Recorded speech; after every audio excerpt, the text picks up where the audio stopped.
अच्छा, ये स्लाइड्स आपको नजर आ रही हैं? जी सर, आ रही है नजर। Special topic 1 PCR. हाँ जी।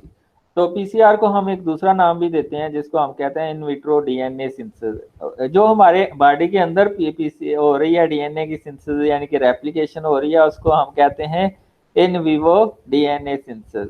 जो हम बॉडी के बाहर करते हैं उसको हम कहते हैं इन विट्रो डीएनए सिंथेसिस। ये एक पीसीआर मशीन के अंदर होती है। ठीक है।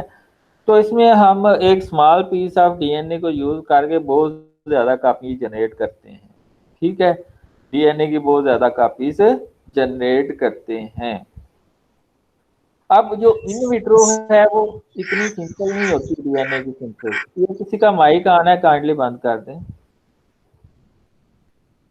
हाँ, इन विट्रो डीएनए सिंथेसिस इतनी इजी नहीं होती, क्योंकि जो डीएनए है वो पहले हमने सिंगल स्टैंडर्ड में लेके आना होता है, और उसको सिंगल स्टैंडर्ड लाने के लिए बहुत ज़्यादा टेम्परेचर चाहिए होता है, और ऐसे एंजाइम चाहिए होते हैं जो हाई टेम्परेचर पे वर्क करते हैं। मसलन टैग पॉलीमरेज है, तो वो हम बैक्टीरिया से ऑब्टेन करते हैं जो हाई टेम्परेचर के ऊपर स्टेबल होता है, जिसको हम थर्मोफिलिक बैक्टीरिया कहते हैं। हॉट स्प्रिंग्स के ऊपर ये बैक्टीरिया मौजूद होते हैं।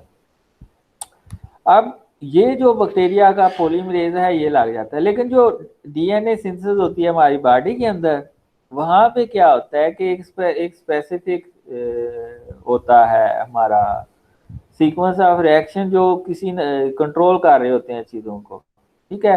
पहले वो रेप्लिकेशन बबल बनता है, उसके ऊपर फिर single stranded DNA binding protein लगती हैं, वो डीएनए को डबल स्टैंडर्ड नहीं होने देती, और न्यूक्लियस के अटैक से भी बचाती हैं। तो वो ये सारे सीक्वेंस ऑफ रिएक्शंस हो रहे होते हैं। PCR PCR in vitro PCR needs DNA, जो जीन ऑफ इंटरेस्ट जो आप कॉपी करना चाह रहे हैं, जो डीएनए यानी कि जीन ऑफ इंटरेस्ट जो आप कॉपी करना चाह रहे हैं वो आपको चाहिए होता है। तो इसमें एक तो जीन ऑफ इंटरेस्ट आपको चाहिए, दूसरा पॉलीमरेज। पॉलीमरेज में आपको क्या चाहिए? टैग पॉलीमरेज, जो कि हाई टेम्परेचर पे वर्क करता है। ठीक है। और 70 to 80 इसका ऑप्टिमम टेम्परेचर है। डी एनटीपीज यानी कि 4 तरह की डी एनटीपीज आपको चाहिए। ठीक है। एटीपी हो गया, जीटीपी हो गया, टीटीपी हो गया, एंड और उसके साथ आपने डी भी लगा लें। डी का मतलब है डी ऑक्सी, यानी कि सेकंड जो आपका राइबो शुगर का हाइड्रोक्सिल ग्रुप है उसका एक ऑक्सीजन निकला हुआ है, तो ये इसलिए इसको डी ऑक्सी एटीपी या डी ऑक्सी जीटीपी या डी ऑक्सी टीटीपी या डी ऑक्सी हम एटीपी कहते हैं। सीटीपी, इसके अलावा डी सीटीपी भी होता है, जो ये न्यूक्लियोटाइड हैं जो कि हम ऐड करते हैं मास्टर मिक्स के अंदर। इसके अलावा आपको डीएनए प्राइमर चाहिए होते हैं। ठीक है। जो कि 3' एंड सीक्वेंस को रिकॉग्नाइज करते हैं डीएनए के ऊपर। एक होता है फॉरवर्ड प्राइमर और एक होता है रिवर्स प्राइमर। ठीक है। एक होता है forward primer, anti sense strand के ऊपर फॉरवर्ड प्राइमर लगता है, और सेंस स्टेन के ऊपर लगता है रिवर्स प्राइमर। कोफैक्टर जो डीएनए की सिंथेसिस के लिए चाहिए होते हैं वो उसमें मैग्नीशियम है। ठीक है। ये कोफैक्टर है टैग पॉलीमरेज का। किसका कोफैक्टर है? टैग पॉलीमरेज का। तो इसके अलावा आपको डिस्टिल वाटर चाहिए होता है, और बफरिंग एजेंट्स चाहिए होते हैं। ठीक है। जो स्टेबिलिटी प्रोवाइड करते हैं डीएनए को। सबसे पहला क्या है स्टेप?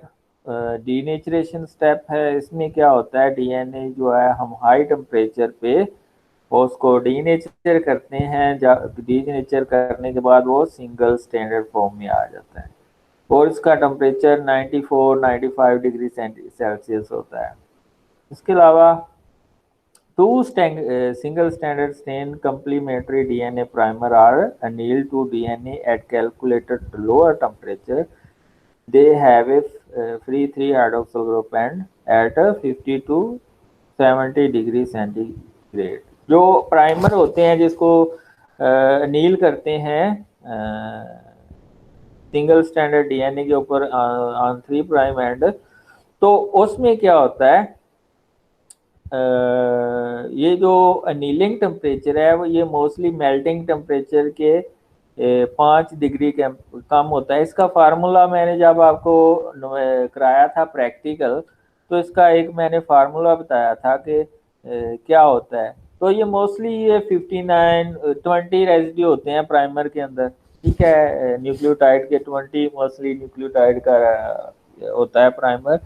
तो उसका मोस्टली 60 या 59 मेल्टिंग टेम्परेचर आता है, तो उसमें से अगर 5 काम करें तो 54 या 55 डिग्री सेंटीग्रेड जो है वो अनीलिंग टेम्परेचर होता है। इस टेम्परेचर के ऊपर जो आपका प्राइमर है वो बाउंड होता है डीएनए के 3 प्राइम एंड के ऊपर, और लॉन्गेशन होती है 5 प्राइम एंड की तरफ।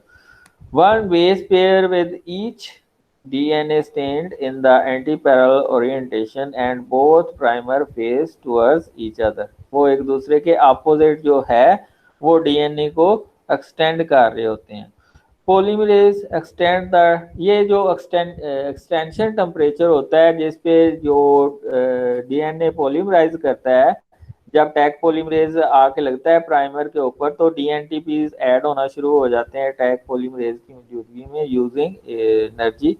असल में ये जो न्यूक्लियोटाइड्स जितने भी ऐड होते हैं ये ट्राईफॉस्फेट की फॉर्म में होते हैं। मसलन डीऑक्सी एडिनोसिन ट्राईफॉस्फेट, जिसको डीऑक्सी एटीपी भी कहते हैं, ये क्या करता है, तो दो फास्फेट ग्रुप होते हैं वो जब रिमूव होते हैं उससे बहुत ज्यादा एनर्जी रिलीज होती है, और वो फिर ये बॉन्डिंग में जो एक न्यूक्लियोटाइड की दूसरे न्यूक्लियोटाइड के साथ जो 3 to 5 प्राइम फास्फोडाइएस्टर लिंकेज बनी होती है उसमें यूज होती है एनर्जी, जो ये दो फास्फेट ग्रुप के उतरने से रिलीज होती है।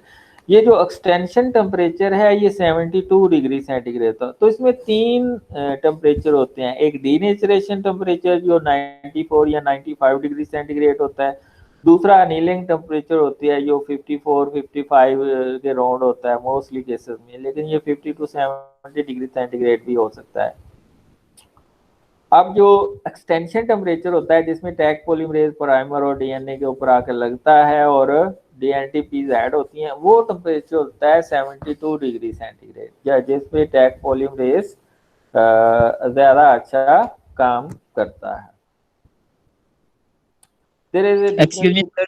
हाँ जी सर ये सारा फिनोमेना हमारी बॉडी में कैसे होता है, जबकि डीनेचुरेशन तो अनकॉइलिंग तो वहाँ पे भी स्टैंड्स की करना पड़ती है। अब वहाँ पे 37 डिग्री सेंटीग्रेड का और 96 का 90 to 95 का ऑलमोस्ट 3 टाइम फर्क आ रहा है। तो मैं तो ये कह रहा सारा हूँ वहाँ पे जो है वो स्पेशल प्रोटीन होती हैं, ठीक है।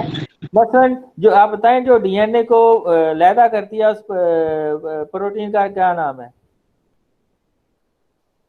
सर हेलिकेज एंजाइम यूज होता है वहाँ पे, उसके जो हाँ, जब हेलिकेज एंजाइम डीएनए को लैदा करता है उसकी स्ट्रैंड को, ठीक जी है, उसमें तो टेम्परेचर हम यूज नहीं कर रहे, उसमें तो हेलिकेज एंजाइम है जो डीएनए को सेपरेट कर रहा है, ठीक है।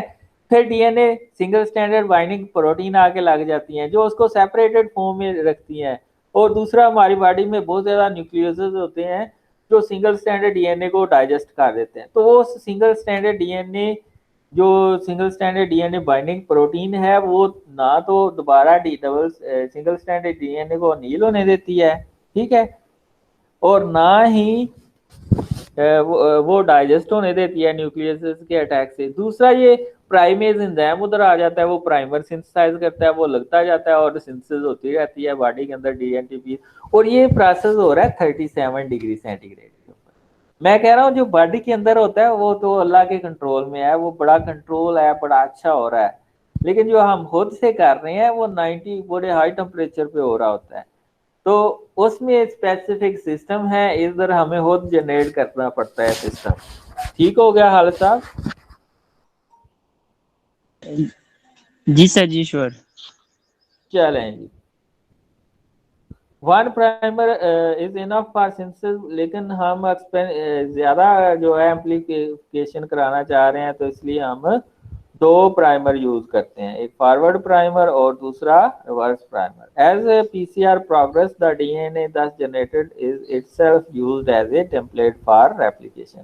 पीसीआर होती रहती है, डीनेचुरेशन होती रहती है, जो डबल होते जाते हैं वो भी सिंगल स्टैंडर्ड फॉर्म में आते हैं, उसके ऊपर प्राइमर लगते हैं। इसी तरह मिलियंस ऑफ कॉपीज जो है बन जाती हैं, 1.5 से 2 घंटे के अंदर मिलियंस ऑफ कॉपी बन जाते हैं।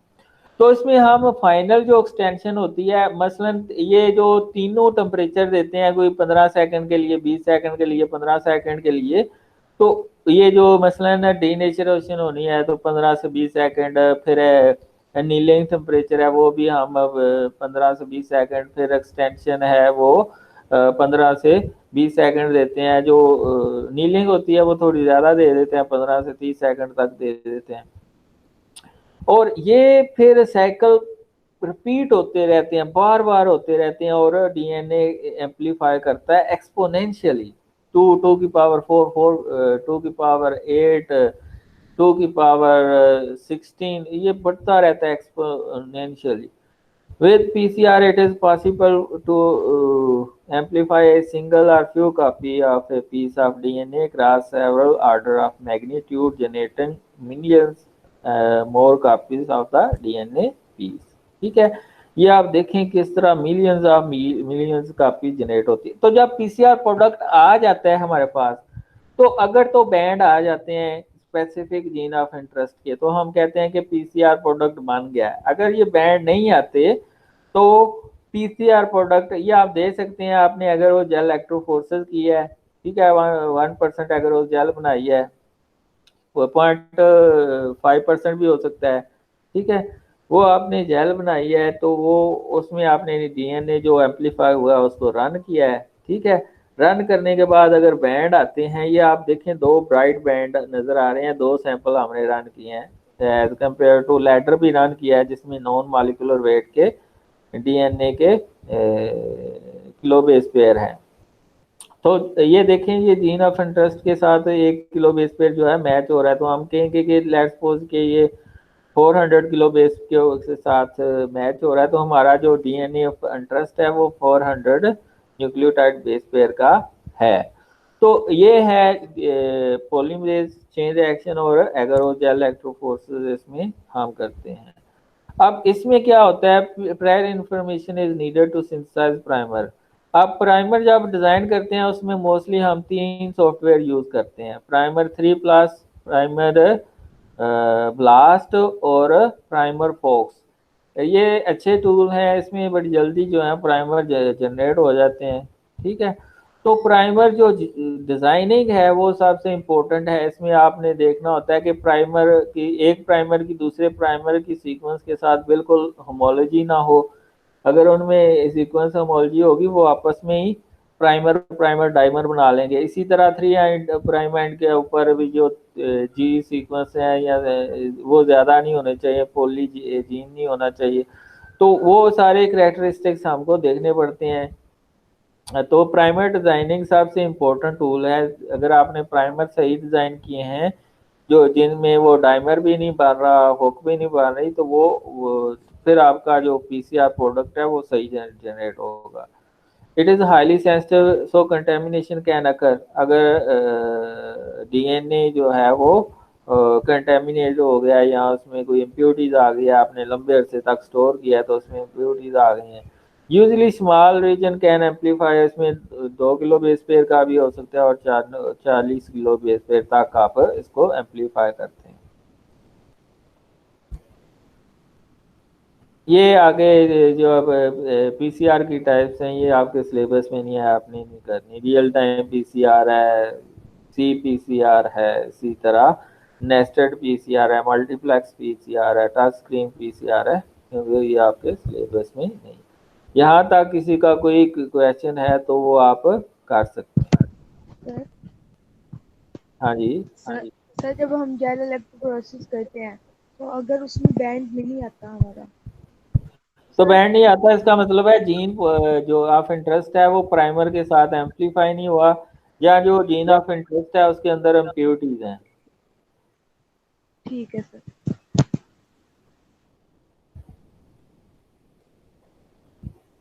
सर टैग पॉलीमरेज का फंक्शन एक बार बता दीजिएगा। टैग पॉलीमरेज जिस तरह हमारे अंदर डीएनए पॉलीमरेज होता है ना, एम्पलीफाई करता है डीएनए को, ठीक है, डीएनटीपीज ऐड करता है, ठीक है। इसी तरह ये जो इन विट्रो डीएनटीपीज ऐड होनी होती हैं, वहां पे डीएनए पॉलीमरेज हो रहा होता है, यहाँ पे टैग पॉलीमरेज है जो डीएनटीपीज यानी कि न्यूक्लियोटाइड ऐड करता है और डीएनए जो है वो दोबारा डबल स्टैंडर्ड बन जाता है। जी सर ठीक है, thank you. Excuse me sir. हाँ जी। सर कुछ ऑर्गेनेलिज सेल्फ रेप्लिकेटिंग होती हैं, जैसे माइटोकॉन्ड्रिया है, हम्म।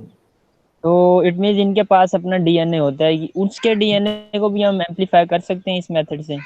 हाँ जी, हर तरह के कर सकते हैं आप। वायरस के आरएनए को कर सकते हैं, आप वायरस के आरएनए को पहले आप डीएनए में कन्वर्ट करते हैं, जी सर, फिर डीएनए। डीएनए को एम्पलीफाई कर सकते हैं। Right sir. मसलन हेपेटाइटिस सी है, उसमें जो जेनेटिक मटेरियल है वो आरएनए है। आरएनए को आप पहले रिवर्स ट्रांसक्रिप्टेज यूज करके डीएनए में कन्वर्ट करते हैं, फिर डीएनए को प्राइमर लगा के उसको एम्पलीफाई करते हैं कि इसमें वायरल लोड कितना है। सर हमने पीसीआर में मैग्नीशियम भी यूज किया है, उसका क्या रोल है? मैग्नीशियम इज ए को फैक्टर ऑफ टैग पॉलीमरेज। उसकी एक्टिविटी को बढ़ाने के लिए हम मैग्नीशियम यूज करते हैं। Right right.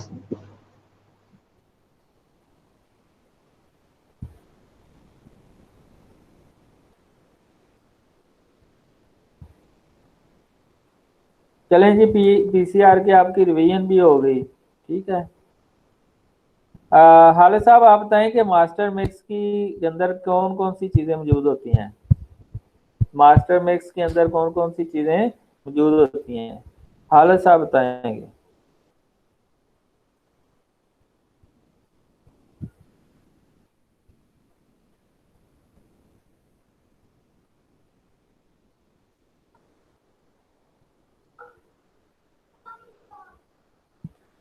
हाले साहब बताएंगे मास्टर मिक्स के अंदर कौन कौन सी चीजें होती हैं। सर मास्टर मिक्स में हमारे पास डीएनटीपीज होंगे, डीएनए पॉलीमरेज होगा, टैग पॉलीमरेज एंजाइम होगा, ये सारी चीजें जो उसको हैं। और उसमें कौन सी चीज नहीं होगी, सर जीन ऑफ उसमें। इंटरेस्ट नहीं होगा, उधर जी से सर। कौन सी चीज नहीं होगी, हमारा जीन ऑफ इंटरेस्ट नहीं होगा, बकाया सारी चीजें उसमें ऐड कर देते हैं। जी फिर उसमें से मास्टर मिक्स में एक पर्टिकुलर क्वांटिटी लेके उसमें जीन ऑफ इंटरेस्ट डाल देते हैं और वो इजी होता है रन करना। जी। जी हाल साहब पूछ रहे थे आप। जी सर मैंने बता दिया, यही बताया कि मास्टर मिक्स में बस डीएनटीपीज होंगी 4 टाइप्स की, हाँ, डीएनए टैग पॉलीमरेज पॉलीमरेज होगा। होगा, प्राइमर होगा, डिस्टल वाटर होगा, बफर होगा, ये सारी चीजें होंगी, लेकिन सिर्फ जीन ऑफ इंटरेस्ट नहीं नहीं होगा। होगा। अब ये 13 लोग रह गए हैं तो इनकी अटेंडेंस बकाया की एब्सेंट मार्क करते हैं। आप जीआर बताएंगे कि ये जो प्राइमर है, कौन से 3 सॉफ्टवेयर मैंने बताए हैं जैसे डिजाइन कर सकते हैं इजीली।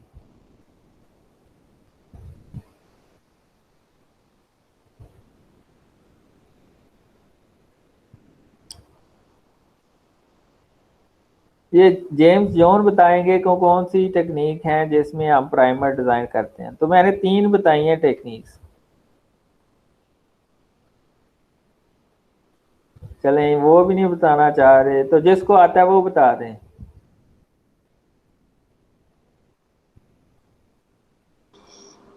सर एक प्राइमर 3+ था, एक प्राइमर ब्लास्ट, और आखिरी वाला पता नहीं क्या था, समझ नहीं आया मुझे। प्राइमर फोक्स, प्राइमर फॉक्स। ठीक है। तो सर इन सॉफ्टवेयर को कैसे यूज करके हम प्राइमर बना सकते हैं, इस पे भी कुछ आप सिंपली आप जीन ऑफ इंटरेस्ट को लेते हैं तो एक बॉक्स आता है, ये जब ये साइट खोलते हैं ना प्राइमर फोक्स या प्राइमर ब्लास्ट, तो बॉक्स होता है, उसमें आप सेट करते हैं तो कंडीशन होती वो सॉफ्टवेयर सेट कर लेता है, ठीक है। तो आगे ब्लास्ट कर देते हैं या प्राइमर फोक्स को रन कर देते हैं या प्राइमर 3+ को रन कर देते हैं, वो खुद से प्राइमर डिजाइन करके आपको बता देना। आप प्राइमर आपने वो सिलेक्ट करने हैं जिनके अंदर आपस में थोड़े से डिफरेंसेस भी हों और जिसमें जीसी कंटेंट जो है वो 50% या 50% से थोड़ी सी ज्यादा हो, सर हमने तो अपने प्राइमर जो जीन जिसको हम एम्पलीफाई करना चाहते हैं उसकी दोनों फ्लिंकिंग साइड अपोजिट साइड जो होंगी उसकी उनके मुताबिक प्राइमर तैयार करना है ना।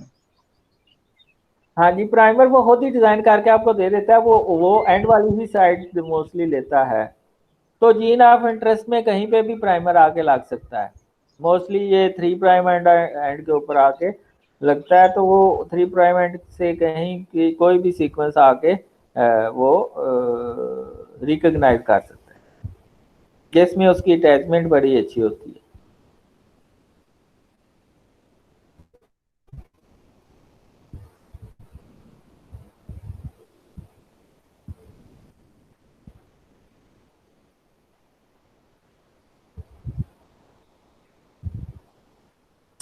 हाँ जी, मिस्टर जॉन्स, मैग्नीशियम हम कौन किस लिए यूज करते हैं, मिस्टर जेम्स जॉन बताएंगे।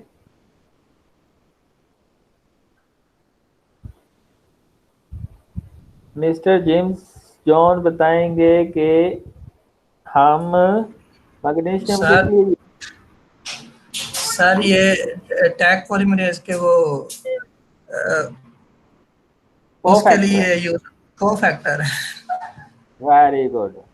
अच्छा, आपके दोस्त नहीं नजर आ रहे, वो किधर हैं जेम्स साहब? सर आपको कुछ दिन पहले सर कुछ दिन पहले बात हुई थी लेकिन वो इस मामले पे नहीं बात हुई। अच्छा, उस्मान साहब उनका नंबर तो मुझे सेंड कीजिएगा, मैं उनसे बात करूं। सर असाम साहब का? हाँ जी। सर असाम भाई मसला पढ़ा रहे हैं तो इसलिए वो मसरूफ होते हैं सर। अच्छा अच्छा, जी चलो सर, उनको उनसे बिल्कुल। बोलूंगा कि ये यूट्यूब पे लेक्चर मेरे पड़े होंगे, वो उधर से सुन लेंगे यार। सर मैं कोशिश कर रहा हूँ, उनको अपडेट कर रहा हूँ, तो जब भी वो फ्री होंगे इंशाल्लाह उन्हें बता देंगे सर, ज़रूर। चलो ठीक बहुत है। शुक्रिया सर। हाँ जी, और किसी का कोई क्वेश्चन है? सर इसकी एप्लीकेशंस भी काइंडली बता दें दोबारा, डीएनए क्यों इसकी एम्पलीफाई तो करते हैं। इसकी तो बहुत ज़्यादा एप्लीकेशन है, डिजीज डायग्नोसिस में एप्लीकेशन है। मसलन आपने हेपेटाइटिस को डायग्नोस करना है, वायरल लोड आपने मेजर करना है, तो वायरल लोड को आप मेजर कर सकते हैं बाय एम्पलीफाइंग थ्रू पीसीआर। ठीक है। इसी तरह अगर कोई बैक्टीरियल डिजीज है उसको आप चेक कर सकते हैं थ्रू पीसीआर। इसी तरह ये कोरोना वायरस है, इसको भी आप रियल टाइम पीसीआर से जो है ना डायग्नोज कर सकते हैं। इसी तरह आप ये पेरेंटल इशू भी सॉल्व कर सकते हैं पीसीआर के थ्रू। ठीक है।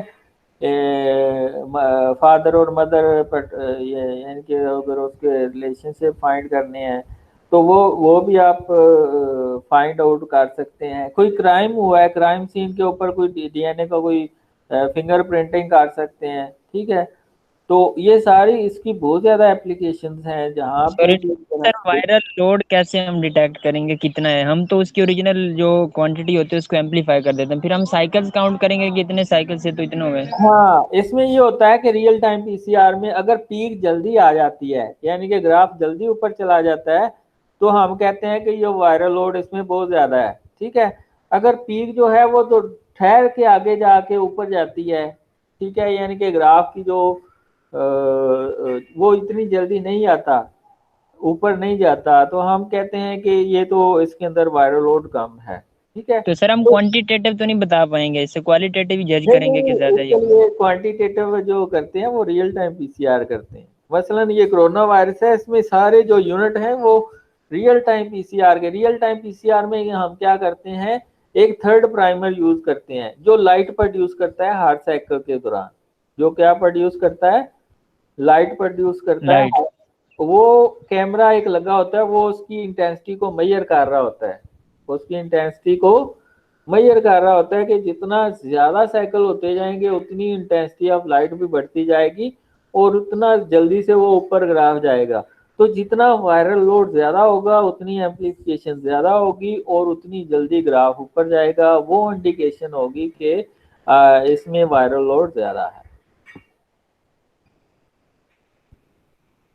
जी सर ठीक है।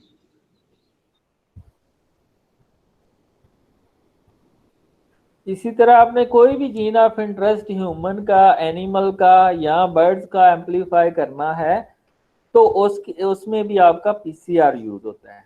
ठीक है, कोई भी जीन ऑफ इंटरेस्ट, ठीक है, वो इधर नॉर्मल है या नॉर्मल है, सिकल सेल है, सिस्टिक फाइब्रोसिस का है, तो कोई भी है, उसको अगर आपने एम्पलीफाई करना है तो उसके लिए आपने पीसीआर यूज करना है।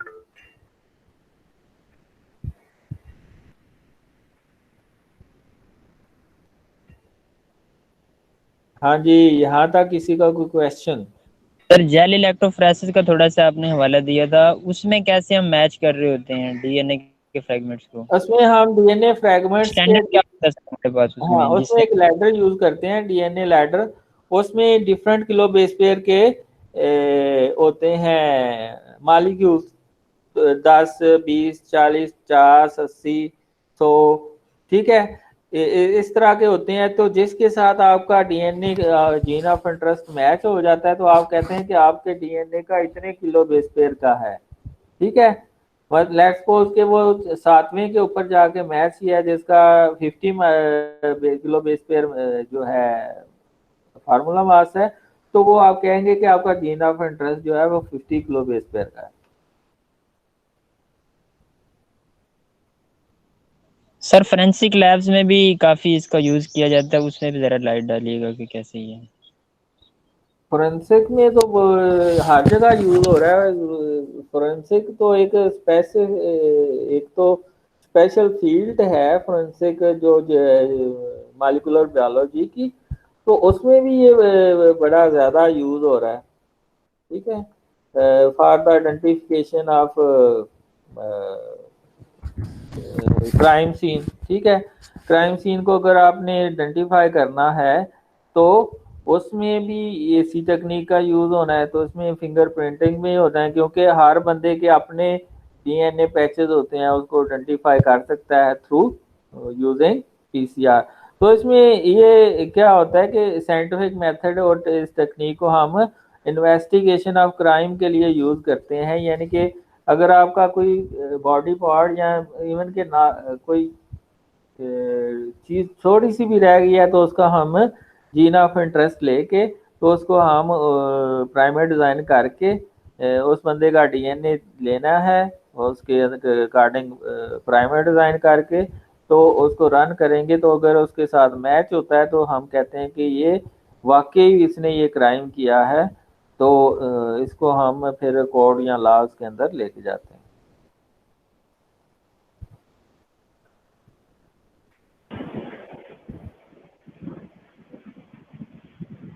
जी ठीक है, thank you so much sir. Allah Hafiz sir. लगता है कि क्या है, इसमें पकोड़े के लिए चीजें जो है ना बनानी है। चले ठीक है, सर ये आज के लिए इतना ही काफी है। तो मैं आपको टॉपिक्स भेज देता हूँ, तो वो आप उसको पीपीटी बना लीजिए, कोई डेफिशिएंसी रहेगी तो मैं उसको कवर अप कर दूंगा। चलें जी, सर ये हाँ जी साहब।